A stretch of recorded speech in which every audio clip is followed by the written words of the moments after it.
اور جن کا سارا مال و متاع بہ گیا، مکان ٹوٹ گئے، گر گئے، اور انہوں نے کہا یا اللہ تیرا شکر ہے، یا اللہ تیرا شکر ہے، یہ شرط ہے ان کا، یا اللہ اس حال میں بھی تیرا شکر ہے، تو اللہ قیامت کے دن بلائے گا صدیق شہید کو، کہے گا حساب دو، سخی کو بلائے گا، کہے گا حساب دو، پھر وہ آئیں گے جن کے گھر بہ گئے، جو خیموں میں جا بیٹھے، جن کے گھر ٹوٹ گئے، بہ گئے، جانور مال مویشی مر گئے اور ان کے پلے ککھ بھی نہ رہا، دیکھنے میں بڑا نقصان ہو گیا اور ہوا ہے، پر انہوں نے کہا یا اللہ ہم تیرے شکر گزار ہیں، تیرا مال تھا تو نے لے لیا۔ اگر یہ کیفیت ہے تو اللہ تعالیٰ قیامت کے دن جب یہ آئے گا حساب کے لیے تو اللہ کہے گا میرا بندہ تجھ سے مجھے شرم آ رہی، میں تیرا کیا حساب لوں، میں نے تمہیں دنیا میں ہی دکھ دے دیا تھا، جا تجھے معاف کیا، جا تجھے معاف کیا، جاؤ تیرا کوئی حساب نہیں۔ ہاں جی شہید صاحب حساب دو، سخی صاحب حساب دو، مصیبت میں دکھ مصیبت جھیلنے والے، مصیبت پہ صبر کرنے والے، مصیبت پہ صبر کرنے والے، جا تیرا کوئی حساب نہیں ہے۔ یہ محمد مصطفیٰ صلی اللہ علیہ وسلم کی دعائیں ہیں کہ اللہ تعالیٰ نے ہمارے لیے دنیا اور آخرت کی آسانیاں فرما دی ہیں۔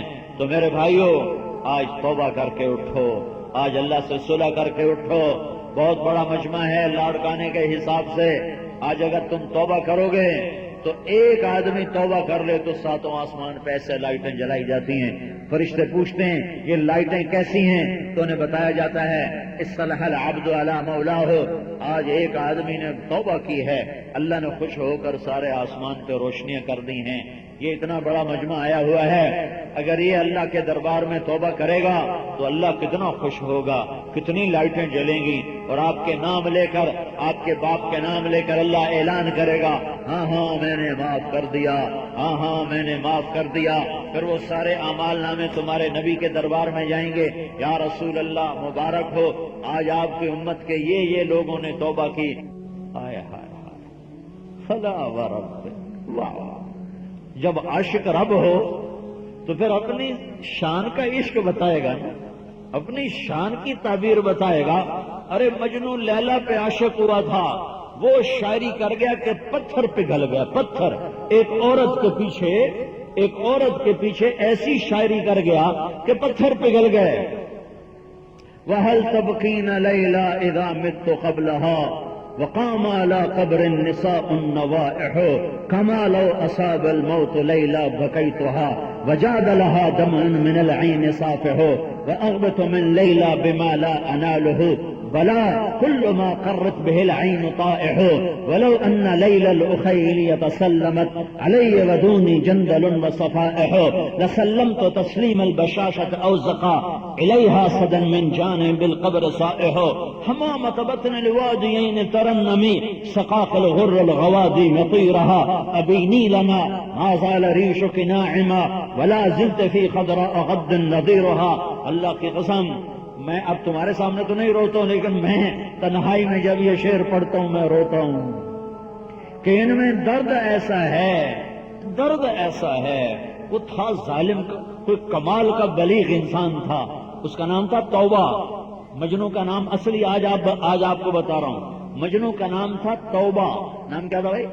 توبہ، کام کیے بغیر توبہ کے، لیکن وہ صرف عاشق تھا، حرامی نہیں تھا، کوئی حرام نہیں کیا، حرام نہیں کیا، شادی کی تمنا کی نہیں ہو سکی تو عشق میں وہ شعر کہے کہ عرب جیسے پتھر دلوں کو پگھلا کے رکھ دیا، اس نے رلا رلا کے مار دیا اس نے عربوں کو۔ اس کا آخری شعر ہے لیلا کے بارے میں، پتہ نہیں مجھے کہاں سے یاد آ گئی،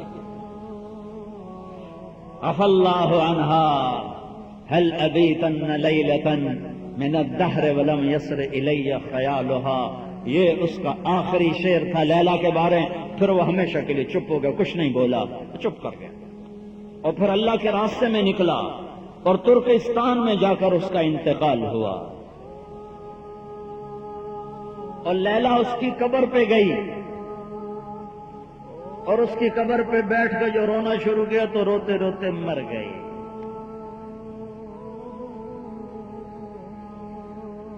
اللہ تجھے معاف کرے، میری زندگی کی کوئی رات تو بہت لمبی ہے، کوئی پل بھی تیری یاد کے بغیر نہ گزرے گا۔ یہ آخری شعر تھا اس کا۔ میں تمہیں یہ تقابل کر کے بتا رہا ہوں کہ ایک انسان جب عشق کرتا ہے تو کیا سے کیا کر دیتا ہے، جب اللہ نے عشق کیا تو کیا کیا ہوگا۔ عاشق اللہ محبوب محمد بن عبداللہ، تو اللہ تو میں کیسے بیان کروں، فلا وربک میں کیسے بیان کر سکتا ہوں، محسوس کر سکتا ہوں، بیان نہیں کر سکتا ہوں۔ تو آج اللہ اس کے رسول سے صلح کر لو۔ توبہ کا پتہ کیا مطلب ہے؟ لوٹ آنا۔ توبہ کا مطلب ہے واپس آ جانا۔ توبہ کا مطلب معافی نہیں ہے، واپس آنا۔ کتنا خوبصورت لفظ ہے، کتنا خوبصورت لفظ ہے، واپس آنا۔ جب میں گناہوں سے معافی مانگتا ہوں تو اللہ کہتا تو آ گیا، تو میرے پاس آ گیا، میں تیرا ہو گیا، تو میرا ہو گیا۔ تو میرے بھائیو آج توبہ کرتے ہو، دل سے کرتے ہو کہ اوپر اوپر سے کرتے ہو؟ سچی سچی بتاؤ، دل سے کرتے ہو تو کہو یا اللہ میری توبہ، سارے کہو یا اللہ میری توبہ، زور سے کہو یا اللہ میری توبہ۔ اللہ آپ کی توبہ قبول فرمائے، اللہ آپ کی توبہ قبول فرمائے، اللہ میری آپ کی توبہ قبول فرمائے۔ جب آدمی کی توبہ قبول ہوتی ہے تو پھر مبارک ہو۔ اللہ کی قسم آپ سارا مجمع جو بیٹھا ہوا ہے، مجھے نہیں پتا کتنا ہے، آج آپ جتنے بیٹھے ہو اس وقت آپ یوں بیٹھے ہو جیسے ابھی ماں کے پیٹ سے نکل کے آئے ہو۔ آپ کے سارے گناہ معاف ہو گئے، آپ کے سارے گناہ معاف ہو گئے، آپ کے سارے گناہ معاف ہو گئے۔ فرائض اللہ کے فرائض، نماز، روزہ، حج، زکوٰۃ، غلطی کوتاہی ہوئی، گناہ معاف ہو گیا، قضا باقی ہے۔ مالدار حج نہیں کیا ابھی تک، گناہ معاف ہو گیا، اگلے سال جاؤ۔ نمازیں نہیں پڑھی، نمازیں شروع کرو، پچھلی قضا کرو۔ روزے نہیں رکھے، روزے رکھنا شروع کرو۔ زکوٰۃ نہیں دی، زکوٰۃ دینا شروع کرو، پچھلی تھوڑی تھوڑی کر کے ادا کرو۔ ذمہ داروں کے لیے عشر ہے، 100 من پہ 5 من، 100 من پہ 5 من، 100 من پہ 5 من۔ ماں باپ کی نافرمانی کی، معاف ہو گیا۔ ماں باپ ایسی ہستی ہیں کہ میرے نبی نے فرمایا کاش میری ماں زندہ ہوتی تو میں اس کا ایسا خادم ہوتا کہ میں عشاء کی نماز کے مصلی پر ہوتا اور فرض نماز شروع کر چکا ہوتا اور سورت فاتحہ شروع کر پڑھ رہا ہوتا، اور ادھر سے میری ماں مجھے کہتی بیٹا محمد، تو میں ماں کی خاطر نماز توڑ دیتا۔ تو آپ نے جو توبہ کی ہے انشاءاللہ آپ کے سارے معاف ہو گئے ہیں۔ اب جب کبھی ٹوٹ جائے تو پھر دوبارہ کر لینا، پھر ٹوٹ جائے پھر دوبارہ کر لینا۔ یہ کون سا کوئی دنیا کا حاکم ہے جو 1 2 10 دفعہ کے بعد ناراض ہو کر کبھی معاف نہیں کرے؟ یہ تو اللہ ہے۔ اللہ آخری سانس تک توبہ کرتے رہو گے، وہ معاف کرتا رہے۔ تو نیت کرتے ہو سارے بھائی، نیت کرتے ہو تو آپ بولو ساری دنیا سے توبہ کرانی ہے، ساری دنیا کے پاس جانا ہے، انہیں اللہ کا پیغام سنانا ہے، انہیں عشق رسول ان کی شمع ان کے اندر جلانی ہے۔ اس کے لیے بولو نقد کون بھائی تیار ہے 4 مہینے کے لیے، 40 دن کے لیے؟ اور دعا تک سارے بھائی بیٹھنا۔ میں نے مختصر بات کی ہے، سردی زیادہ ہے، آپ کو تکلیف ہو رہی ہوگی، تو دعا تک سارے بیٹھو اور اب بولو بتاؤ کون بھائی نقد تیار ہے؟ جو بھائی کل سے انشاءاللہ 4 مہینے کے لیے 40 دن کے لیے جا رہے ہیں، یہ بہت سے ہمارے بھائیوں نے 3 دن کا ارادہ کیا، کل سے 10 دن کا۔ جب دعا ہو جائے گی تو آپ سارے بھائی تھوڑی سی ہمت فرما کر مسجد کے اندر تشریف لے جائیں۔ اس سے پہلے کچھ گزارشات ہیں، بہت ضروری ہیں۔ جتنے بھائی آپ تشریف لائے ہیں یہ نیت کر کے جائیں کہ آج کے بعد نماز نہیں چھوٹے گی۔ جو آپ میں دکاندار ہیں وہ آج سے یہ نیت کریں کہ اپنی دکان کو نماز پہ بند کریں۔ کیوں بھائی نیت کرتے ہیں؟ نماز پر دکان بند ہوگی۔ اور ایک اور بات آپ کو مشورہ دیتا ہوں، کر لیں دیکھو تو بہت نفع ہوگا۔ اپنی جو دکان کا دروازہ یا شٹر ہے اس کے اوپر آپ لکھوائیں وقفہ برائے نماز۔ دکان کا دروازہ گرے گا، وہ شٹر گرے گا، اوپر لکھا ہوگا وقفہ برائے نماز۔ آپ نماز کے لیے جائیں گے۔ ہر کوئی ہے جو زکوٰۃ دیتے، اور زمیندار تو لاکھوں اکٹھے کروں تو ان میں کوئی ایک ہوگا عشر دینے والا، پتہ ہی کوئی۔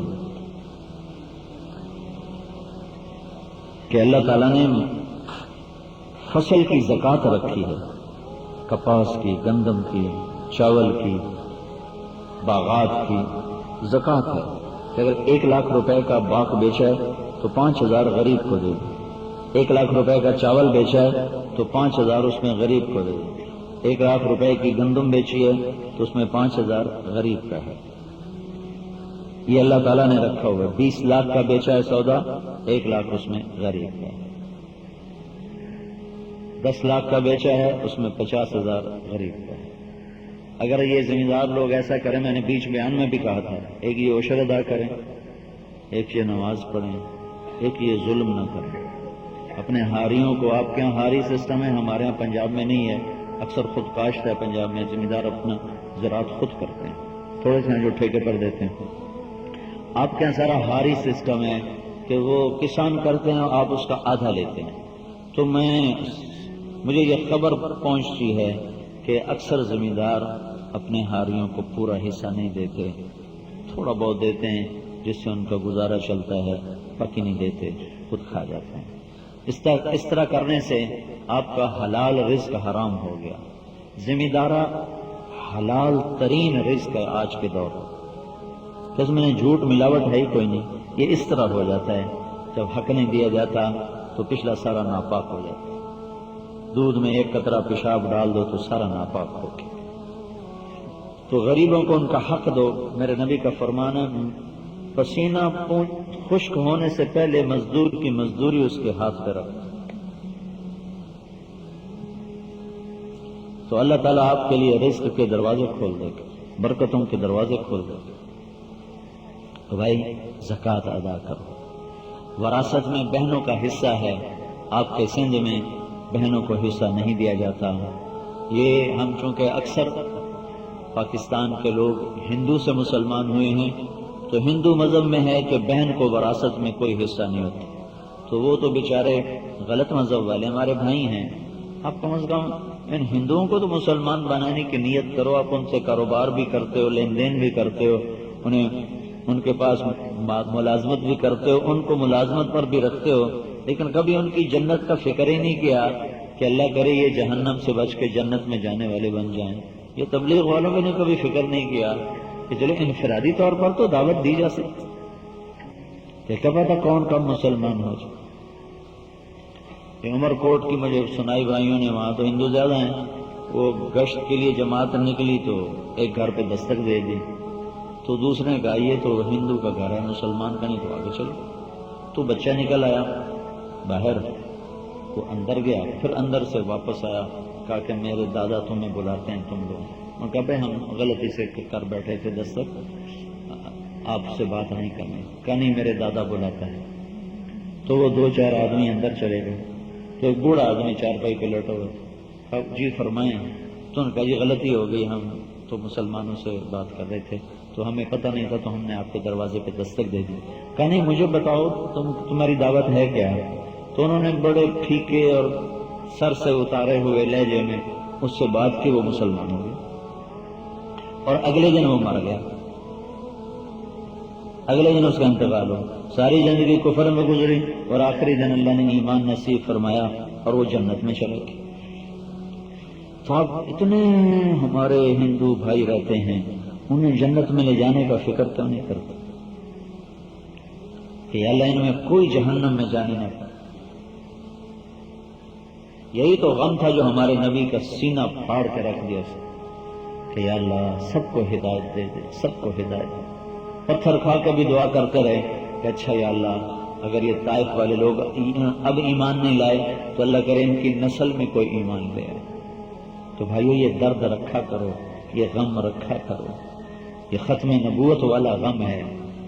ختم نبوت صرف قادیانیوں کے خلاف نہیں ہے کہ قادیانیوں کے جو جھوٹا نبی ہوگا تو ہم ختم نبوت والے اس کا رد کریں گے۔ یہ تو اتنا سا جز ہے، بہت بڑی ختم نبوت کی ذمہ داری میں ایک چھوٹی سی ذمہ داری ہے کہ کوئی جھوٹا نبی کھڑا ہوتا ہے تو اس کے خلاف اس کا رد کیا جائے گا، دفاع کیا جائے گا، اس کو کافر قرار دیا جائے گا، اس کے جھوٹ کو کھولا جائے گا۔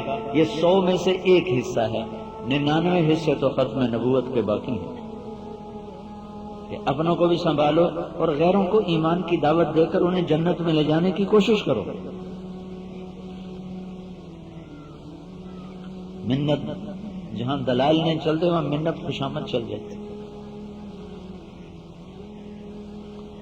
ہم 89 کا حج تھا، اس وقت وہ شیطان کو پتھر مارتے تھے نا دوست، وہ پل سے اترتے ہی نائی کھڑے ہوتے تھے اس طرح لے کر، تو حاجی پہلا کام کرتا جا کے شیو کراتا.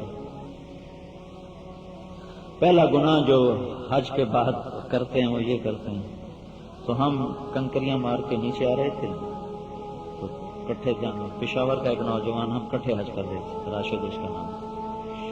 تو ایک آگے نوجوان بالکل وہ ادھر وہ نائی صابن لگا چکا تھا اس کی داڑھی پر، وہ 3-4 دن ہو جاتا ہے نا تو شیو بڑھ جاتا ہے، تو اس کی داڑھی پر نہ ایسے صابن لگا چکا تھا اور وہ اس طرح میں وہ فٹ کر رہا تھا، وہ بلیڈ فٹ کر رہا تھا. تو پتہ نہیں اس کو کیا درد اٹھا، یہ راشد جو تھا یہ ایک دم جا کے اس کے پاؤں پڑ گئے.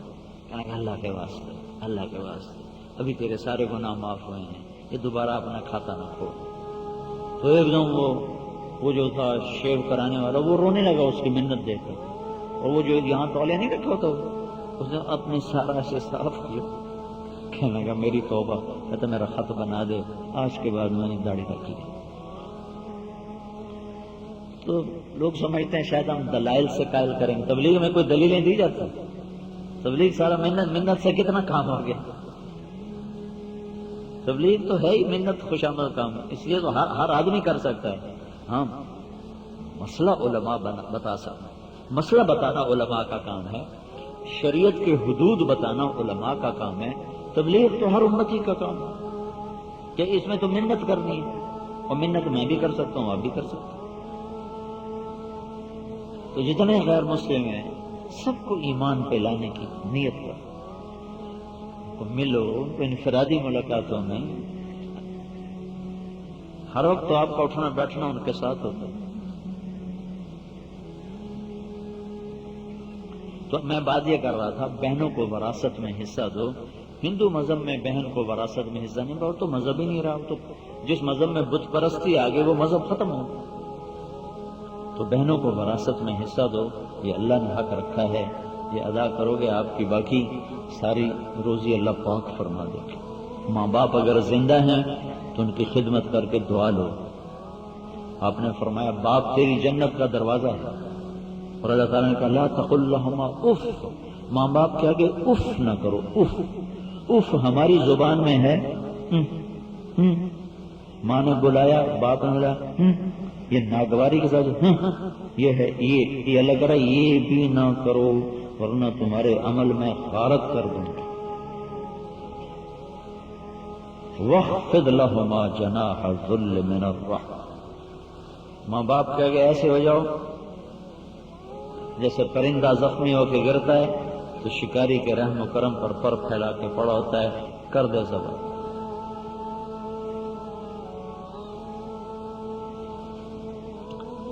اگر وہ مر چکے ہیں تو ان کے لیے ایصال ثواب کرو، ان کی قبروں پہ جاؤ، ہفتے بعد، مہینے بعد، 6 مہینے بعد، سال بعد ضرور جاؤ قبروں پہ، بیٹھ کے پڑھا کرو قرآن. اس سے مرنے والوں کو انس اور بہت ان کو فائدہ ہوتا ہے.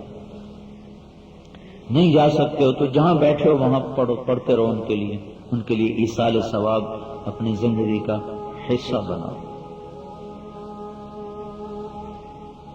کہ ماں باپ کا حق ادا ہو ہی نہیں سکتا. ایک صحابی آیا، یا رسول اللہ مجھ سے بڑا گناہ ہو گیا. آپ نے کہا تیری ماں زندہ ہے؟ کہا جی فوت ہو گئی. کہا تیری خالہ زندہ ہے؟ کہا جی زندہ ہے. کہا جا خالہ کی خدمت کر تیرا گناہ معاف ہو جائے گا. باپ کے دوستوں سے حسن سلوک باپ کے حقوق میں شامل ہے. کہا حارثہ تو زندہ ہے، مرا تو نہیں، دنیا میں بیٹھا ہوا ہے حارثہ، اور آواز جنت میں جا رہی ہے، آواز جنت میں. تو فرشتوں نے کہا یا رسول اللہ ماں کی ایسی خدمت کی ہے جب قرآن پڑھتا ہے اللہ ساری جنت کو سناتا ہے. تو یہ کیا کرتے تھے؟ اپنی بیوی سے خدمت نہیں کراتے تھے، ماں کی روٹی خود بناتے تھے، سالن خود بناتے تھے، پکاتے خود تھے اور کھلاتے بھی خود تھے۔ سامنے بیٹھ کے نوالے بنا بنا کے ماں کو کھلاتے تھے، اور تیل لگاتے، کنگھی کرتے، جوئیں نکالتے۔ احسان دانش ایک شاعر گزرا ہے ہمارے پنجاب میں، لاہور میں تھا، بڑا زبردست شاعر تھا۔